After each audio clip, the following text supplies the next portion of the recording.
Ana, ¿cómo llegaste a la noción de los gatekeepers? Pues llegué por Pierre Bourdieu, eh, mm, leyendo Campo Intelectual, leí la noción, pero no reparé en ella hasta, la leí hace como, no sé, más de un lustro, más de 5 o 6 años, hasta que en 2018 leí el libro de Marlin sobre gatekeepers, de William Marley, donde él lo que hace es centrarse en 5 gatekeepers de lo que es la literatura mundial, ¿no? Y bueno, uno de ellos Rabasa, para el caso de García Márquez, aunque trata a todos, a Paul Auster, tal, y bueno, pues trata desde la figura del gatekeeper traductor, a la figura del gatekeeper agente, al gatekeeper editor y tal, ¿no? Y entonces a partir de ahí empecé a darle vueltas al concepto y, y a entender además que tal y como lo planteaban Bourdieu o incluso Lauren Glass, ¿no? Que es o sea, de las primeras junto con Lewis Coase en los años 70 que acuña el término en el campo de la comunicación, eh, mm, él se refería, ya sabes, Nico, cuál es la definición así estándar, que es la persona que funge no solo de mediador, sino de una especie de crítica de control, como diría José Luis de Diego, de tasación del valor, de circulación, de mundialización de una obra, sino que lo que se había entendido hasta los años 90 o principios del siglo XXI como gatekeeper, en las últimas 2 décadas, después sobre todo de los cambios que supuso la expansión de la edición independiente en los modos de producción, me parecía que esa figura había dejado de ser personalista, ni cosa, que ya no se podía entender como lo hacía Bourdieu o lo hace Marlin, como una persona que es la que consigue, ¿no? O sea, en el caso de Rabasa, García Márquez espera para que sea justamente él quien traduzca al inglés Cien años de soledad, ¿no? Y eso es lo que le lleva prácticamente al Nobel, sino que esa persona deviene, ¿no? En las últimas décadas en dispositivo, ¿no? Que es la hipótesis a la que llego después. En el dispositivo en el sentido Foucaultiano, ¿no? O sea, es decir, que ya no podemos entenderlo como un ejercicio individual de coproducción, porque en el fondo el gatekeeper coproduce el sentido del libro, ¿no? O sea, coproduce la mundialización, coproduce al objeto, incluso al sujeto literario, ¿no? O sea, porque eso también sería algo muy interesante pensar. Hablamos continuamente de literatura mundial y de narrativa o de novela global, pero ¿por qué no se habla de escritor global, no? O sea, en fin, bueno, me estoy yendo por la rama. La cuestión es que eso me llevó a pensar en la idea de dispositivo, ¿no? En esa pluralidad, en que justamente los gatekeepers de los últimos años eran editoriales independientes o eran librerías o eran determinados blogs colectivos o ferias o festivales y que eso también obedecía al giro público que se viene dando también desde finales de los 90 en la literatura, ¿no? Hacia la cultura literaria, esa expansión que viene dada no solo por las nuevas tecnologías y, por supuesto, la pasión de lo literario en la cultura digital de masas y en Internet, ¿no? Que evidentemente provoca otro modo de producir literatura y otro modo de leerla y otro modo de circulación, sino también en ese giro a la esfera pública que hace que efectivamente en esa tasación del valor, en esa crítica de control, en esa mundialización, sea imposible pensar en una sola persona, ¿no? Sino en pensar en una miríada de personas o en una marca, en un colectivo, en un sello. Ahora, me parece interesantísima esta cuestión de que haya cambiado en las últimas 2 décadas, últimos 25 años más o menos que Ajá, arrancó. Eh, Mi pregunta sería, ¿cómo hace un gatekeeper para empezar a hacerlo? ¿No? Como, ¿qué es lo que legitima a determinado, o sea, el dispositivo está, pero dentro de ese dispositivo hay agentes que ajá, terminan funcionando como gatekeepers y otros que no. ¿Qué es lo ajá. que hace que uno se posicione en ese lugar y otro no? Claro, esa es la fórmula de la Coca-Cola, o sea, no tengo la respuesta, ¿no? Porque, ¿qué hace al final un escritor también sobre todo cuando hablamos de escritores de vanguardia, ¿no? O contextualidades que sean más ilegibles o más resistentes en el sistema literario, finalmente llega a circular más o menos. Sí creo, por los estudios que he llevado a cabo, que hay dos tipos de gatekeepers. O sea, los gatekeepers que forman parte del sistema hegemónico, que podríamos decir que son los que están del lado, obviamente, de los grandes grupos, de las grandes ferias, del Hey Festival, del Film de Guadalajara. O sea, hoy no podemos decir, por ejemplo, que el premio Sor Juana de la Film de Guadalajara no sea un gatekeeper. O sea, como si no, la gente empieza a leer a Daniela Tarazona o en su momento a las malas, ayudó muchísimo a la circulación de las malas. O sea, están más de 20 idiomas traducidos, en parte también por eso. Es cierto que había una estructura previa, una estructura, como he dicho, de conglomerado grande en estos casos, que evidentemente juega a favor. Pero ¿por qué el Hey Festival de Cartagena y no, por ejemplo, otro Hey? Pues ahí los factores no son tan fáciles de dirimir, ¿no? O por lo menos yo no lo veo de una manera tan clara, ¿no? Porque de repente uno sí y otro no. En cuanto a los otros gatekeepers, lo que podríamos llamar gatekeeper, o sea, los primeros gatekeepers, ¿no? O sea, los primitivos, en realidad esas apuestas de tasación del valor, de hacer de un determinado sello, por ejemplo, que serían los primeros, porque los editores y las editoras, Nico, son los primeros que tasan el valor de una obra, que la hace pública la obra. O sea, la literatura no es literatura y sobre todo entendiéndola como un discurso escrito y asociándola al formato libro hasta que no se publica, eh, no Pero se a la vez edita. tenés algunos mediadores que son anteriores, ¿no? Porque, digo, las Claro, redes sociales te fuerzan al editor a mirar de determinada manera, excepto que el exacto. editor viva en una isla. Exacto, exacto. Y como bien sabes, los grandes grupos, por ejemplo, cuentan el número de seguidores para publicar claramente ya. Es uno de los criterios que están teniendo en cuenta, el número de seguidores, porque son efectivamente potenciales compradores de la obra. Y bueno, y las polémicas de los premios que ha habido justamente con premios de escritores que tenían, que no se sabían si era un voto o no, porque tenían miles de seguidores, justamente lleva a eso, que es un criterio, o sea, es una suma de criterios. O sea, por eso decía, es un dispositivo porque si, por ejemplo, los primeros gatekeepers para la mundialización de la literatura latinoamericana ahora son más latinoamericanos, Sexto Piso y Eterna Cadencia, ¿no? Lo digo porque son los que después promueven, la mayoría, a escritores que después se publican en literatura Random House. O sea, que es la que finalmente hace que esos escritores se globalicen y aparezcan en el Hey o aparezcan en el FIL o aparezcan traducidos a más de 10 idiomas, ¿no? Porque pasan por la traducción o estén en el Man Booker, ¿no?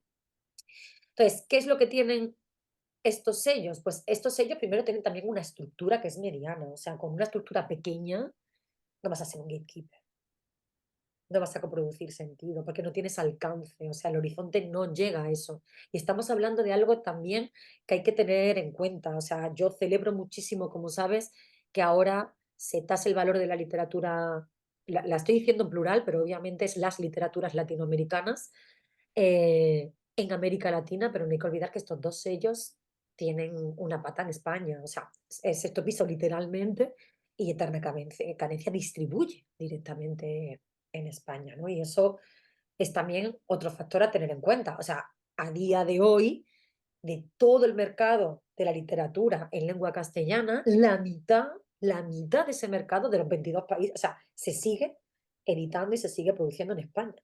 Y la otra mitad, o sea, 22 países en América Latina. Entonces, o sea, el desequilibrio sigue siendo evidente, aunque efectivamente las editoriales independientes latinoamericanas han hecho que ahora haya un 85% solo de dominio de los grandes grupos, ¿no? Un 15% y se haya llegado casi al 10% de avance.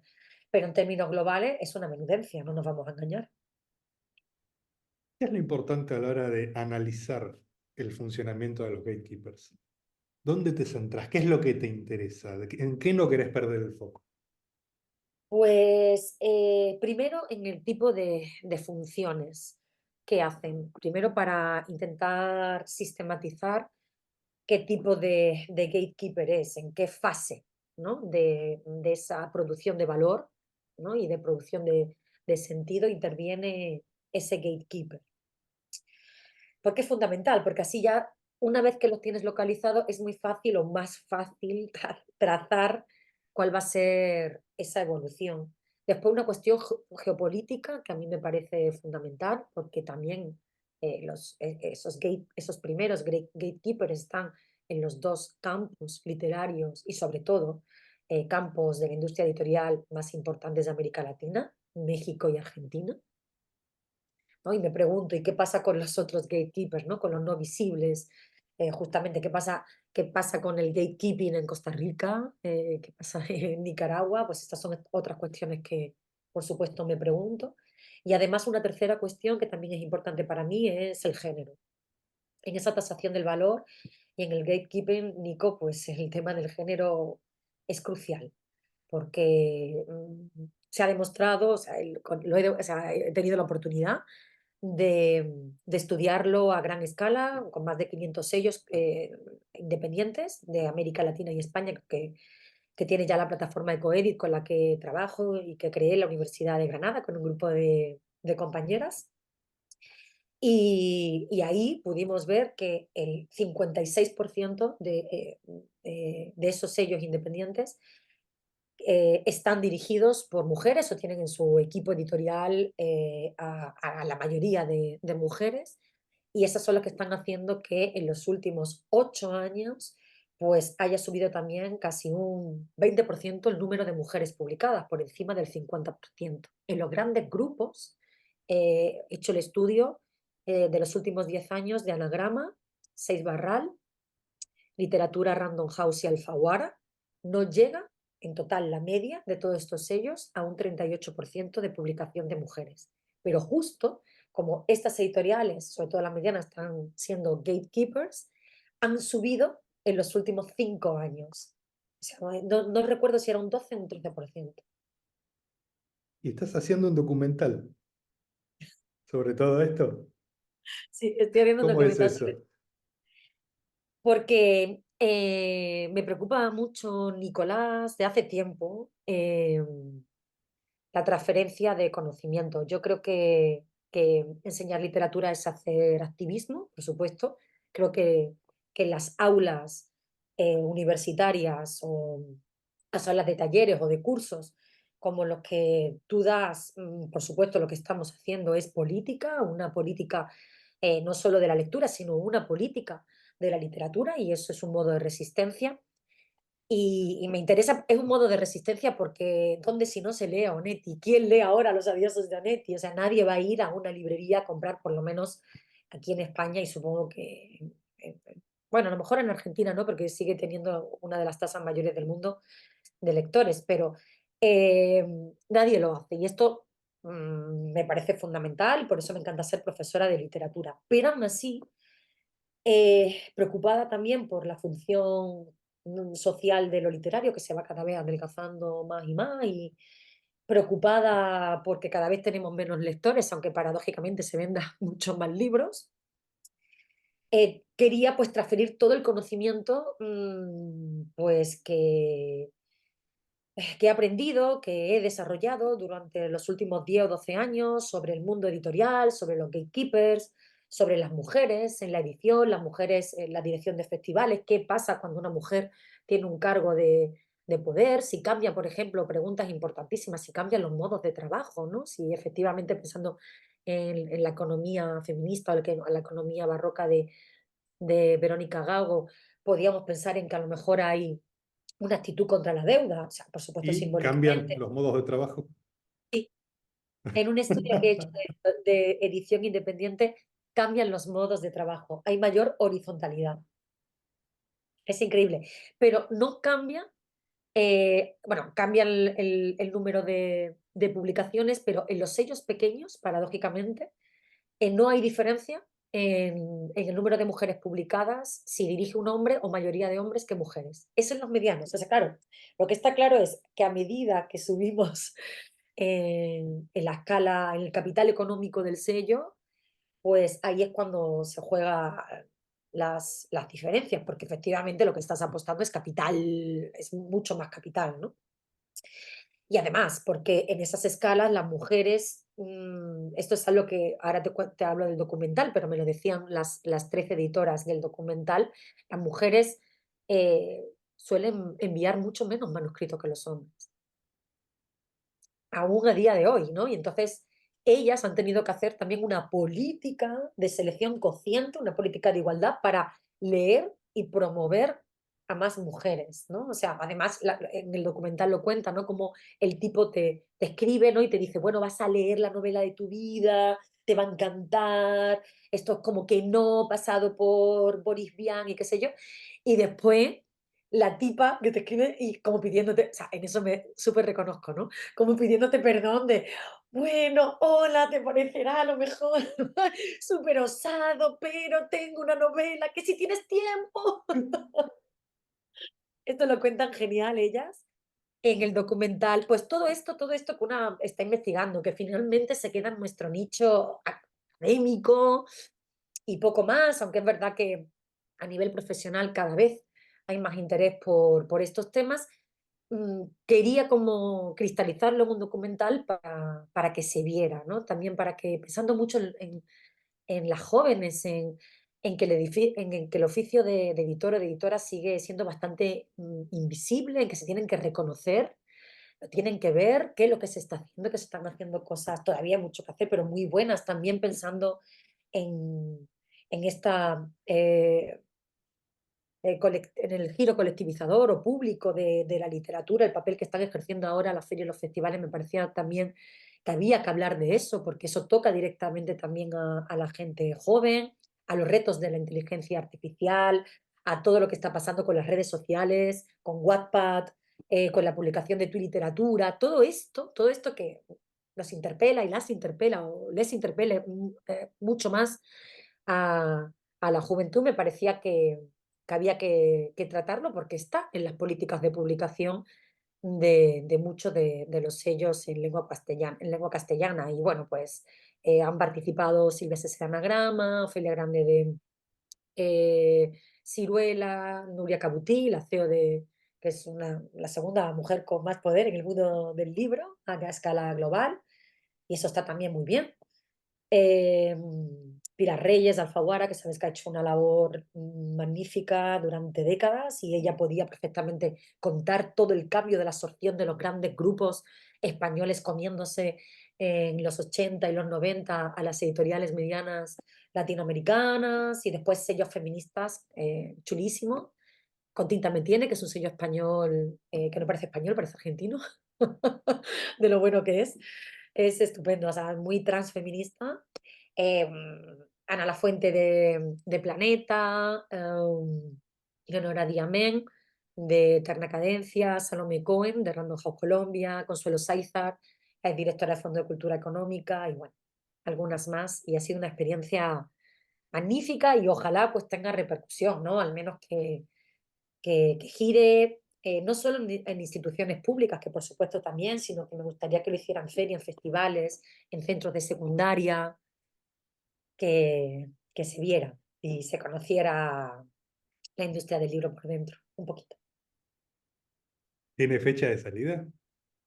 Sí, en principio en abril, lo que no te sé decir la fecha porque iba a ser para el 8 de marzo y ya no llegamos, que hubiera sido lo ideal, pero bueno, es que es un trabajo gratificante, pero con códigos muy diferentes a los que manejamos nosotros en crítica. Bueno, tú haces muchas cosas y quizás manejas esto, pero para mí ha supuesto también un proceso de formación hercúleo y bueno, pues se ha retrasado un poco. Pero lo importante Es es que sale. una buena manera de enajenarse, hacer un documental. Desde luego, créeme que estoy en ello. Aparte es una elección. Sí, que es No es lo que peor. toca, uno elige esa manera de Uno elige, enajenarse. exacto. Bueno, también me gustaría, por supuesto, España es invitado de honor en la FIL este año y, y me gustaría presentarlo también allí, pero bueno, por supuesto en Buenos Aires. Eso yo creo que es de las cosas que más ilusión me hace, porque tú sabes que yo soy argentinista y para mí es mi segunda casa. ¿Encontraste sorpresas, casos excepcionales trabajando con festivales, con editoriales, con distintos dispositivos de gatekeeping? Sí, el Filba, vuestro ¿Por Filba. qué?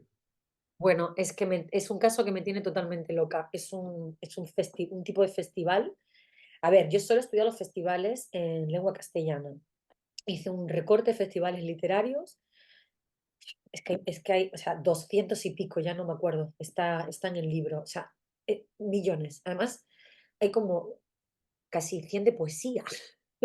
Cuando dice, bueno, eso de que la poesía ya no es el género hegemónico, dices, no lo sé. Hay muchos festivales.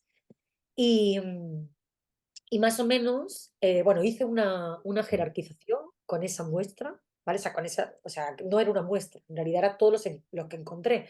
No sé si es todo el universo, pero desde luego era una muestra más que representativa, ¿no? Porque no existe tampoco ningún portal donde podamos acudir y sepamos todos los festivales que hay de literatura en España y en América Latina. Entonces era un trabajo más de hormiguita. Cuando los tuve, me pude dar cuenta de que había tres tipos de festivales, ¿no? O sea, un festival global, o sea, el modelo es el Hey Festival, un festival más tipo local, que es el tipo de festival a lo, no sé, Eñe aquí o Cosmópolis, Filba, los tipos de festivales que hay en Lima, ¿no? Que están centrados siempre en las capitales, en Santiago, etcétera, etcétera. Y después otros que son los que yo llamo comunales, que son como más under, más subalternos, que además, bueno, pues están más mezclados que de lo literario con la artesanía, ¿no? O sea, que ahí entran pues en festivales disidentes y lo mismo con las ferias, ¿no? Ahí también entran las ferias autogestivas, la Furia del Libro, todo esto. Y casualmente, o sea, bueno, casualmente, o a mí por lo menos me pareció muy paradójico, en la estructura se parecen mucho los grandes festivales, los globales, con los comunales. ¿Por qué? Porque la estructura básica, yo lo que hice fue coger los últimos 5 años, del 16 al 21, leer los programas, pero haciendo como un close reading, o sea, con significantes, con viendo además qué es lo que faltaba, qué autor en ese año había tenido cierta visibilidad y no estaba, por qué no, cuáles eran los temas, o sea, verdaderamente un ejercicio de lectura de cerca. O sea, y entendiendo esos programas como un texto significante, ¿no? Y ahí veía una estructura, como digo, que se repetía en los dos, ¿no? Que era como una especie de jerarquización donde había una figura que era un cabeza de cartel y después, sobre todo, lo que existían eran muchas presentaciones de libros, de presentaciones de últimos libros. En un caso, claro, eran, en el caso del Hey, pues presentaciones de últimos libros de grandes estrellas, ¿no? Aunque no fueran bestsellers, pero gente muy reputada del campo, escritores y escritoras muy reputadas, y en el caso de los festivales comunales también, aunque fueran gente muy poco conocida, muy volcados también al taller, al taller de escritura, al taller de edición, ¿no? De hacer fanzine en un caso y tal, o sea, más o menos se repetía, ¿no? Esa figura. Después mucha mezcla de literatura con la ciencia, literatura con otras artes, música y tal.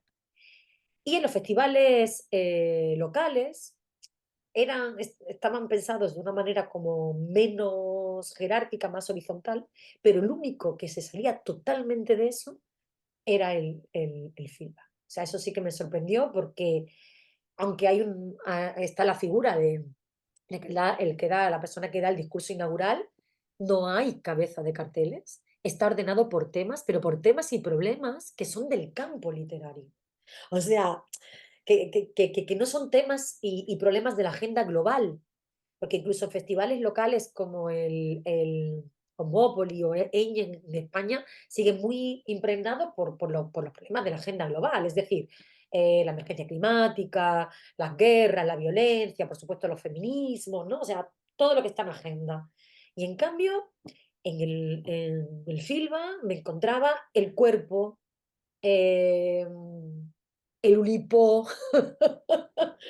otra vez la idea de vanguardia, ¿no? Que es, o sea, desde donde se construye la literatura argentina y verdaderamente me parecía impresionante que un festival literario así se pudiera hacer en una ciudad como Buenos Aires que tuviera tantos asistentes o sea, que tuviera éxito, ¿no? O sea, los talleres eran sobre todo también talleres de traducción, mucha presencia de la cultura, o sea, de la crítica, no solo del periodismo, como el resto de festivales.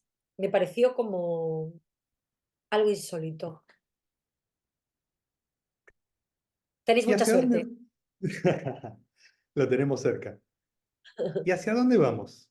El mundo de los gatekeepers, ¿hacia dónde nos está llevando? ¿Qué ves que va a pasar? Porque seguro tenés conjeturas. No tenés la Sí. bola de cristal para ver el futuro, pero sí haces un análisis histórico, social, que es estructural y que seguramente te permite pensar qué es lo inmediato que está por venir. A ver, en esa multiplicación de los agentes que intervienen y de ese dispositivo colectivo, claro, eso, como hemos dicho, está bien aparejado de esa democratización y de ese giro colectivizador de la literatura que deviene en cultura literaria. Pero eso cada vez se está multiplicando más, se está ensanchando muchísimo más. Y eso no solo hace que haya muchísimo gatekeeper, sino que, como bien sabes, la idea del valor cada vez esté más alejada de una posibilidad de canon. ¿Por qué? Porque el valor dura mucho menos tiempo. El valor está mucho más asociado hoy día a la novedad y a la visibilidad y a la legibilidad, no a la ilegibilidad. Entonces, puedo llegar a pensar que en unas décadas no va a haber una idea de canon sostenida en el tiempo, tal y como la entendíamos, ¿no? Que el canon se reescribía y perduraba, pero más o menos tenía una duración de 30, 40 años, ahora no la va a tener ni de 10. O sea, de hecho, es que la duración es que no llega ni a 10 años. O sea, es que todo se va reemplazando continuamente. Eso además, o sea, que lo que va a seguir perviviendo es la idea de tradición, pero la idea de tradición más asociada a los escritores clásicos. No muere Shakespeare, no muere Borges, que bueno, evidentemente, ni va a morir nunca, ni Virginia Woolf. Pero después, ¿quiénes van a ser los clásicos? Yo me planteo verdaderamente, Ricardo Piglia va a ser un clásico, de Saraira, y además creo que va a haber como una mayor desconexión entre lo local y las tradiciones locales y lo global. Y, y todo esto además me parece que va a hacer que con la inteligencia artificial y los ensayos que sabes que están haciendo las grandes editoriales, con escritura de novelas negras, de novelas históricas por parte de algoritmos y de inteligencia artificial, que ahora mismo están curando los escritores. Es decir, ahora mismo en ese nuevo modelo el gatekeeper va a ser el propio escritor. Entonces aquí vemos una especie de una suerte de desplazamiento, ¿no? Donde además el gatekeeper va a ser el escritor, pero no va a ser el propietario intelectual de la obra. A ver, está por ver, no sé qué tipo de negociación se va a hacer, pero en realidad esa autoría, o sea, una vez Es una que curaduría. exacto, es una curaduría, no es autoría. O sea, porque la autoría la ha hecho la inteligencia artificial, ni siquiera quien ha programado el algoritmo, porque la inteligencia o sea, artificial tiene su propia libertad dependiendo también de lo que le des de comer, entre comillas, ¿no? O sea, si por ejemplo le das todas las novelas de Jack London, más todos los bestsellers de novela negra y quieres que escriba como Jack London, pero centrado en el Buenos Aires de 2024, ¿no? Con un presidente loco, etcétera, etcétera. O sea, eso lo está haciendo una inteligencia artificial. Pero ¿quién va a tener el copyright? Verdaderamente lo va a tener la editorial. Entonces, de repente, la editorial, o sea, no sé, lo mismo, no va a desaparecer el autor. O sea, no estoy diciendo, o sea, como siempre va a pasar en literatura, que la literatura resiste con una capacidad impresionante y al revés. O sea, lo que vamos a tener es otra mutación más. No va a desaparecer el autor, al revés. Lo que sí puede ser es que se estetice, que cada vez valga más que una obra hecha a mano, es decir, escrita por un humano, y quizás a lo mejor las inteligencias artificiales lo que hacen es sustituir a los bestsellers, pero ¿nos importa? Dan Brown, una inteligencia artificial. O sea, no sé, ¿no? O sea, verdaderamente ya este tipo de bestsellers funcionaban así. Entonces, esto es lo que veo, lo que pienso, pero no quiero, Nico, que pienses que hay un sentido apocalíptico, ¿no? O sea, creo que verdaderamente es una oportunidad y creo además que también es bueno que la literatura, creo que esto también va a provocar que lo que está pasando ahora, ¿no? Que una especie de vuelta al oral, a lo precapitalista, a lo preindustrial, que la literatura salga del libro. O sea, sabes que el capitalismo con Gutenberg nos llevó a eso, que tiene su parte muy buena, pero como todo, ¿no? O sea, la virtud es el defecto, lo malo, pues ha sido el mercado, ¿no? Y las leyes perversas que ha traído aparejadas. Pero creo que también eso es una oportunidad para ensayar otras formas de lo literario. Y ponerle el cuerpo. Y ponerle el cuerpo.